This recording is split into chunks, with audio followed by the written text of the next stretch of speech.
السلام عليكم ورحمة الله وبركاته. معاكم محمد عاشور من داخل مزرعة أولاد عاشور للدراجات والدواجن. يا بخت منوفق رصيد في الحلال يا جماعة.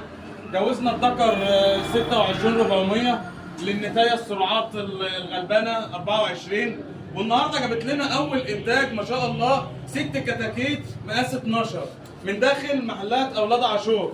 زي ما انتم شايفين يا جماعة بنعلف عندنا العجل علف محترم، علف مستورد، مديله جميع الرضاعات، جميع التحصينات. عجل بسم الله ما شاء الله بياكل علف نظيف، شراشيب ومرايات جميع الاكسسوارات. ما بنبخلش على العجل عندنا يا جماعه.